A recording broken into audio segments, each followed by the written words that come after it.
buque grego Mar Exeo entrou na ría da Coruña con 80.000 toneladas de petróleo. Había un forte temporal e encallou baixo a Torre de Hércules, con consecuencias para a pesca e o marisqueo na zona. Náufragos.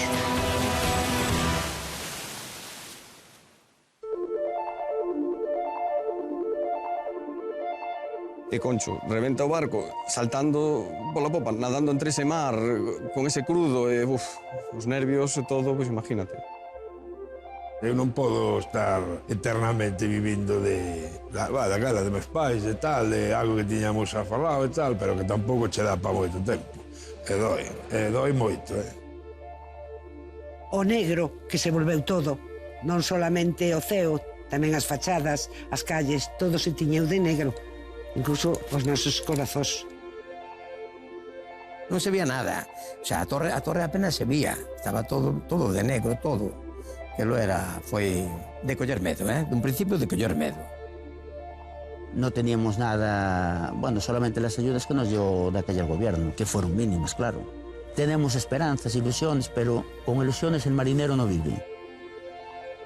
A traxedia do Mar Exeo afectou a actividade pesqueira e marisqueira das rías da Coruña, Ferrol, Betanzos e Ares, tendo que paralizarse o traballo dos mariñeiros e mariscadores e afectando tamén a empregos derivados desta actividade, como peixeiras e traballadores das lonxas destas rías. Non foi só unha catástrofe económica. A nivel sentimental, afectou por ver en perigo unha forma de vida tradicional de numerosas familias nesta costa.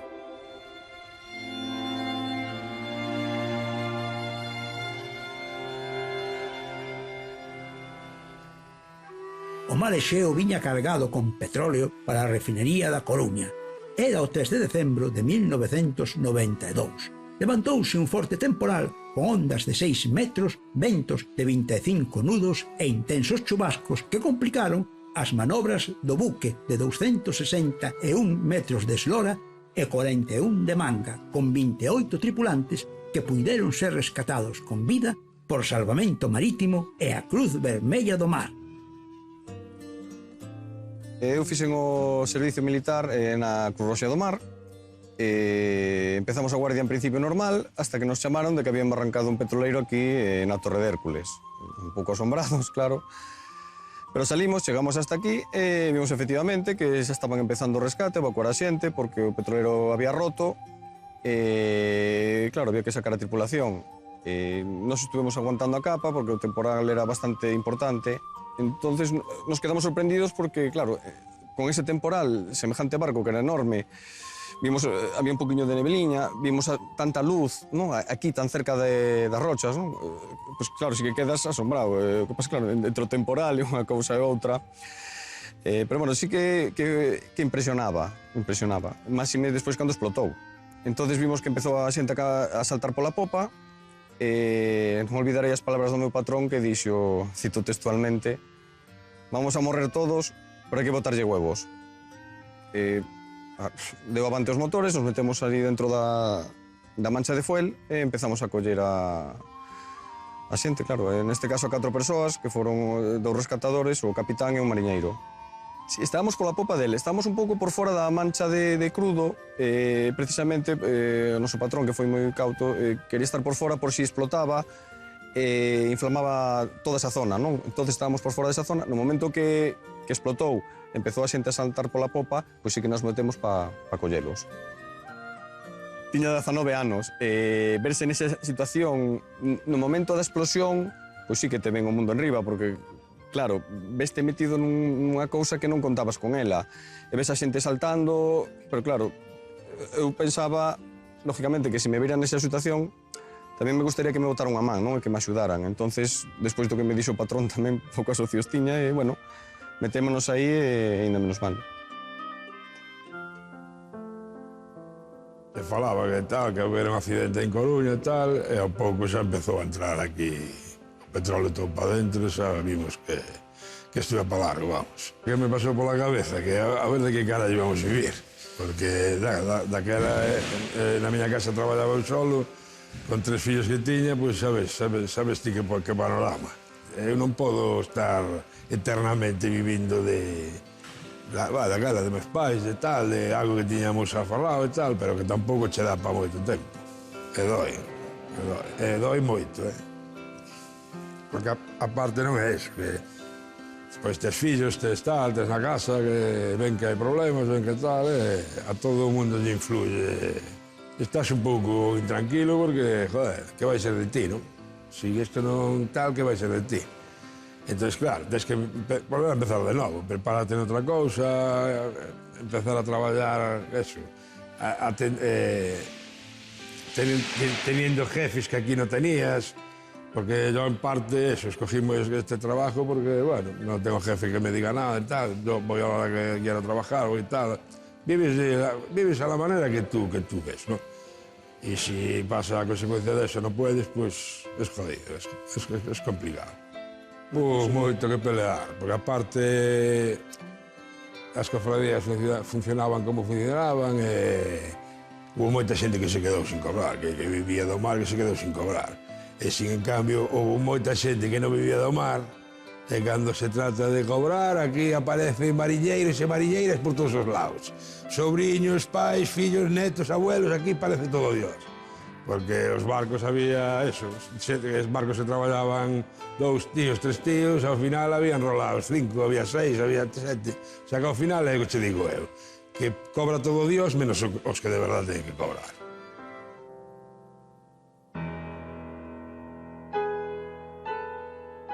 As peixerías e plazas de abastos das zonas afectadas resentíronse, pero non chegaron a pechar porque podían ter produto doutras zonas de Galicia. Pero a nivel anímico o golpe foi grande.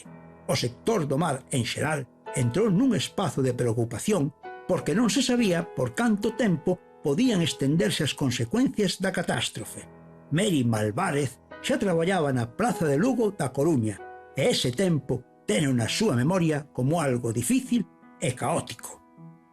De principio é un caos, porque verá que era Fumareda ter como tiñamos os depósitos de gas aquí dentro da ciudad. Entón, o primeiro que pensas en salir, escapar daqui. O medo de que a ciudad en sí explotara, porque tiñamos medo, o sea, o medo era ese, que o lume chegara, que afectara os condutos do gas, o negro, que se volveu todo. Non solamente o ceo, tamén as fachadas, as calles, todo se tiñeu de negro. Incluso os nosos corazóns. Por eso ese sentimento de dolor.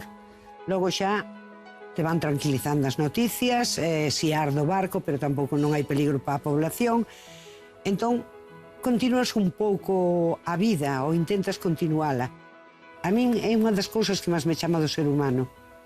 A capacidade que temos para remontar, para volver a luchar.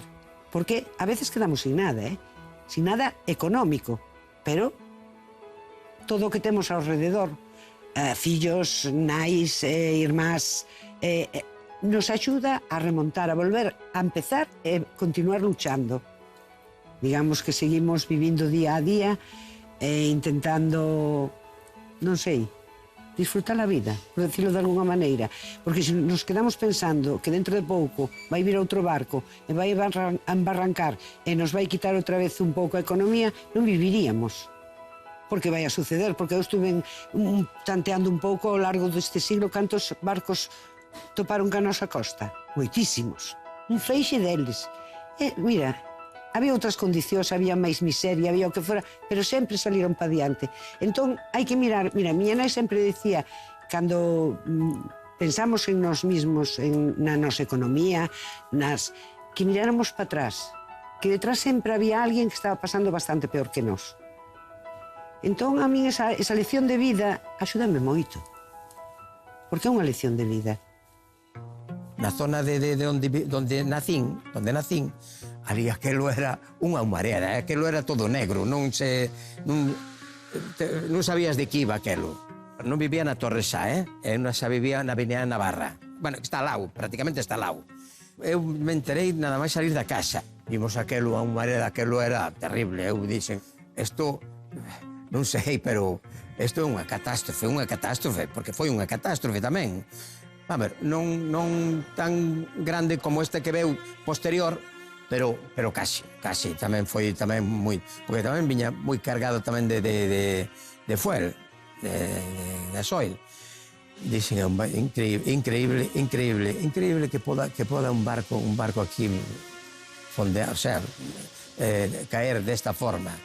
Non se veía nada. O sea, a torre apenas se veía, estaba todo de negro, todo. Que lo era, foi, home, eu creo que de coller medo, dun principio de coller medo. Queres ou non, temos un medo, porque é normal, o medo é libre. E claro, ver todo aquilo, dices tú, joder, si esto mellor explota ou cualquier cousa, xa, te acordabas un pouco como das Torres Gemelas. E luego, esto é terrible. Home, te vas olvidando de todo, como todas as cousas te vas olvidando. Pero ahora que vais recordando un pouco e tal, e ver aquelo, cuidado, aquelo era moi duro, moi duro. Moita xente iba ali para velo, porque claro, a ver, que non iba a haber un acontecimiento os que viven por la zona. Os que viven por la zona van a maioría deles todos ali. Era un feito histórico, ver todo aquelo. A ría de Ferrol chegou moi pronto a contaminación do mar. O petróleo que verteu o mar Xeo estendeuse con rapidez e o produto principal da ría de Ferrol é o marisco, polo que os mariscadores como Miguel e Santiago perderon de forma inmediata o seu medio de vida e sen saber canto podería durar esta situación. Isto ten as obvias implicacións económicas, pero tamén anímicas. Si no mal lo recuerdo, creo que fue el sábado y el domingo estaba aquí, bueno, esto era impresionante. Toda la gente también mirando lo que había, pero todo esto era petróleo, vamos. Teníamos la experiencia ya del Urquiola, teníamos ya la experiencia que también nos había afectado, ya no sé si habría 10 o 15 años del Urquiola, sí. Pero vamos, que nos iba a afectar, sí. Tan negro no lo veíamos, por la experiencia del Urquiola. Si no tuviéramos la experiencia del Urquiola, pues igual sí. Pero vamos, igual que cuando pasó con el Prestige, sabíamos que en un tiempo no muy largo que íbamos a poder faenar. Bueno, eso es lo que pensábamos. Más o menos 6, 7 meses íbamos a estar sin actividad y que lo íbamos a afectar, sobre todo en la economía. Y la gente que vivía del mar, de aquella, no es como ahora que estamos regulados. De aquella la gente no teníamos seguridad social, íbamos como íbamos casi todos, de furtivos, vamos, que no es vergonzoso decirlo, porque no había seguridad social, no había nada, ni estaba todo esto regulado. Había, sí, unos pocos carnés de mariscador, era distinto que ahora. No teníamos nada, bueno, solamente las ayudas que nos dio de aquel gobierno, que fueron mínimas, claro. A diferencia del Prestige, hubo una diferencia grande. Tenemos esperanzas, ilusiones, pero con ilusiones el marinero no vive. Los que tenían carnés o pasaba antes, sí, pero los que no teníamos nada, pues nada podíamos hacer, claro. Nos regularon, o sea, nos empezamos ya a regular. El anterior patrón que tuvimos, Bastida, pues bueno, fue el que empezó a organizar todo, dieron de aquella muchos carnés, vamos, que empezamos aquella ya a regular, a cobrar la gente que realmente vivía del mar, que eran los que estaban legales, pero bueno, pero muy poca cosa cobraron, ¿eh?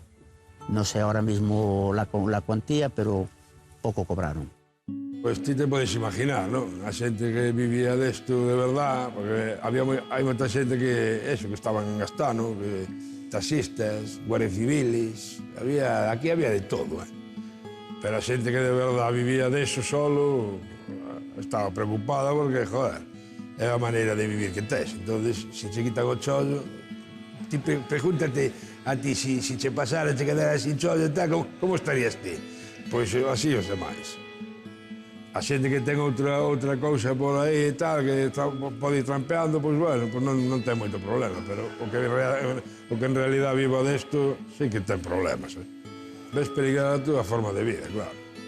Porque aquí o que máis o que menos entrou aquí porque, bueno, pues se facían cartos, sí, pero había que traballarlo, sei, que aquí nadie, os pesos a peseta non a regala a nadie, eh? Se salían do lombo, eh? Pero bueno, es una forma de vida que elegiste tú e tal, e bueno, pues quieres seguir viviendo de eso, claro. Si a consecuencia de esto no puedes, pues claro que estás complicado, sí. E cando fomos, aquelo era un maná. Bueno, as pías normalmente sempre foi unha zona que daba moito marisco, moito tal. Eso, se a deixabas daquela, deixabas 2 ou 3 meses, eso, bueno, salía o marisco por encima das pedras. Pero é o que che digo, as pías sempre foi unha zona que deu moita cantidade de ameixa. O que non alcanza un tamaño moi alá, non sabes? Pero cantidad sempre foi unha zona... Bueno, eu penso que era a zona máis productiva de toda Galicia. E non sei como é, pero, non sei, de cada 10, 12, 15 anos, bum, un barco, a rascar o bum, e veña festa, como digo, veña festa. E agora, bueno, ainda vai mellorando a cousa, pero moi pouco a pouco. Porque non se entende iso, que sigan pasando estes accidentes, porque non... É que non ten lógica.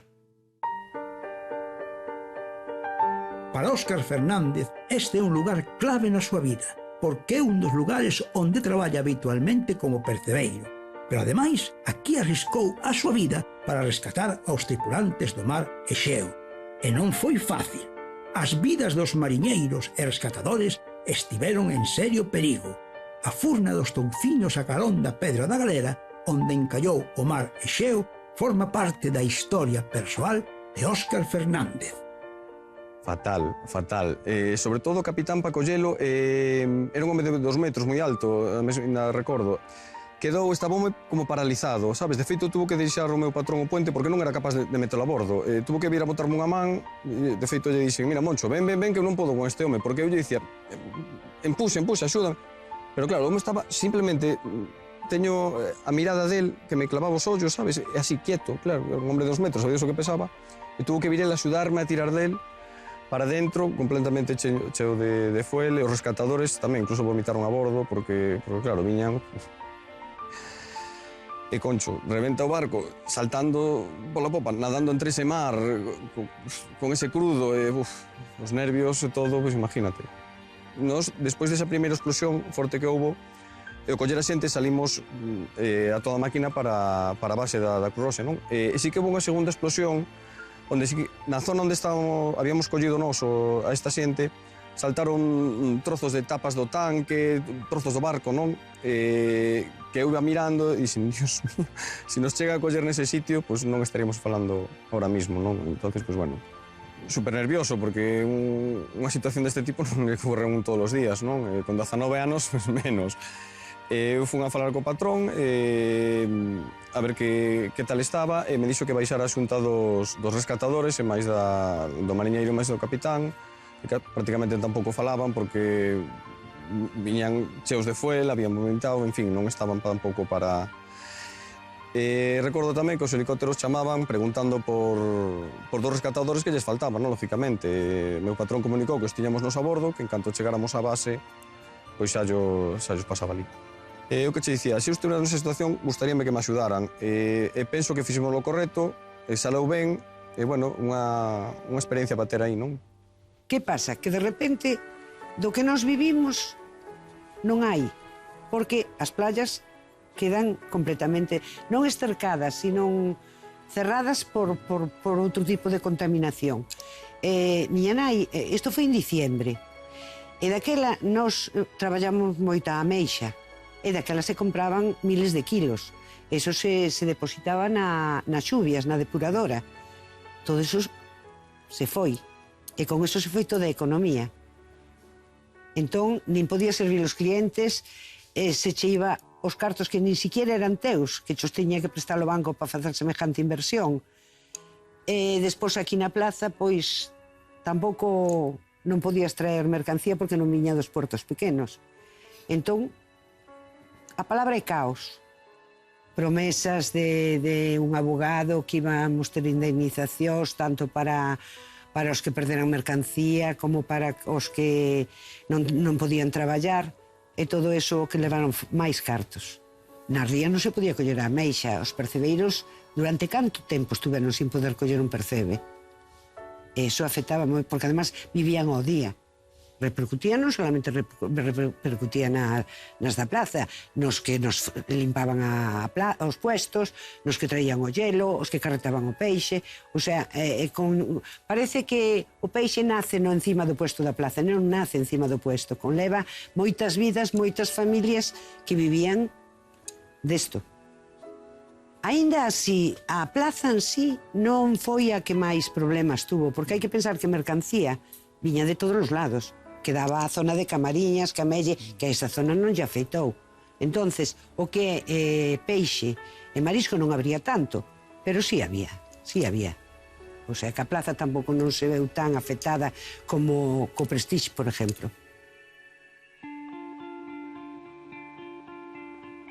Antonio Caridad foi durante medio século traballador no Muro da Coruña, a Lonxa, e aquí viviu a catástrofe do mar Exeo.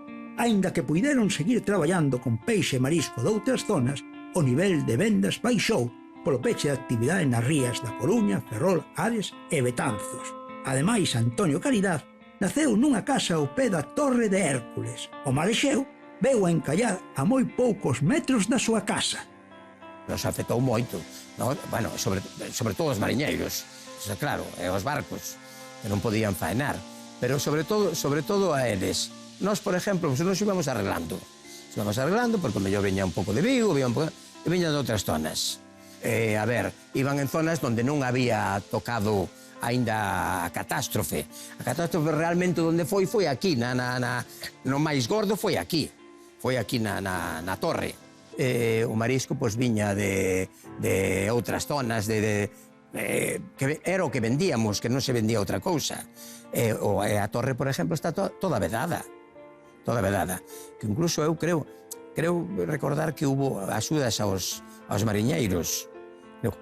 Houve axudas aos mariñeiros porque, claro, son do que vivían, e do que viven, claro.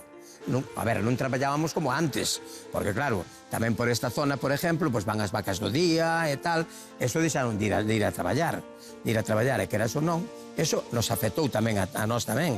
Nós fuimos perjudicados, pero perjudicados porque non tiñamos axuda ninguna.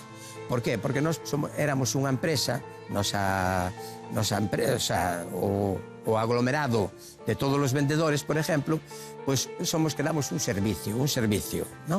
Damos un servicio e como tal é o que hai, non che poden dar nada, E nós, pois, nos arreglábamos, pois, o que vendíamos de outros sitios, de Cedeira, de outros sitios.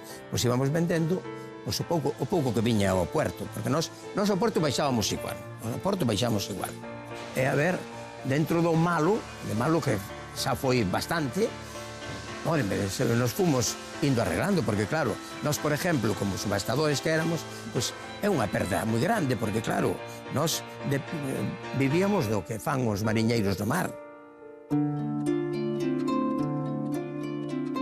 Bueno, pois estuvemos algo máis de 3 meses parados por culpa de que, claro, estaba todo cheo a rochas, estaba todo contaminado, non? Cheo de fuel, de galletas desas que se formaron despois. Entón, bueno, tuvemos que estar 3 meses parados, co que aproveitamos para arreglar as embarcacións, preparar aparellos para outras cousas e non podíamos facer nada máis, porque, claro, esperar a que se limpara un poquinho a cousa, porque estaba todo que daba pena. Aquí quedou, madre mía. Nos axudamos, salimos as nosas embarcacións a limpar as galletas esas que había, non? De fuel e máis restos, que quedaban, que incluso chegaron a moitas playas e por aquí por fora da costa. E despois, pouco a pouco, o mar, como coincidera en inverno, houbera moito mar, entón eso penso que axudou tamén a limpar o que quedaba, non? Por iso quizá pudemos ir antes do que nos pensábamos. Non sabíamos e tampouco había ninguén que nos dixera, non? Sei que había que facer un paro, lógicamente, porque as rochas estaban perdidas de fuel, non? Entonces sabíamos que íbamos a ter que parar hasta que nos dixeran que podíamos empezar. Non sei se dependeu eso xa dos biólogos que miraran ou non sei, non? Home, tanto como non volver a traballar, esperábamos que non. Sí que sabíamos que unha temporada, a máis, ainda por encima, a Torre de Hércules está a zona que mellor percebe temos. De feito, a que máis tempo vedamos e a que máis cuidamos. E xusto foi a pasar aquí, non? Entón, sí que tiñamos medo de como iba a quedar a cousa despois deste siniestro. A ver, xa non recordo exactamente, pero creo que a primeira vez fora de proba, non? Fóramos a probar, se levar a analizar, porque claro, non sabíamos moi ben, nunca había pasado algo así aquí, a parte de Urquiola, que xa foi... Pero bueno, non fora aquí nesta zona, non? Fora máis para dentro da ría.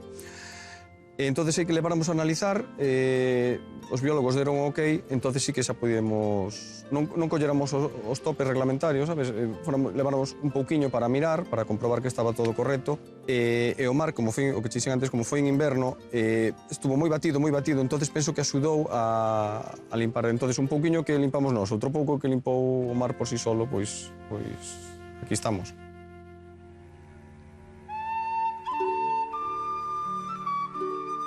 A traxedia do mar Exeo queda lonxe. Pasaron 29 anos, pero a súa memoria segue quebrando as voces e encollendo os corazóns. A nivel humano, a conclusión que sacamos é que as xentes do mar están demasiado afeitas ás traxedias, algo que non debería ser así. Pero isto as protexe a través dunha actitude optimista, porque é certo que non hai mal que 100 anos dure, e mentras dura, a fortaleza do espírito mariñeiro é a clave.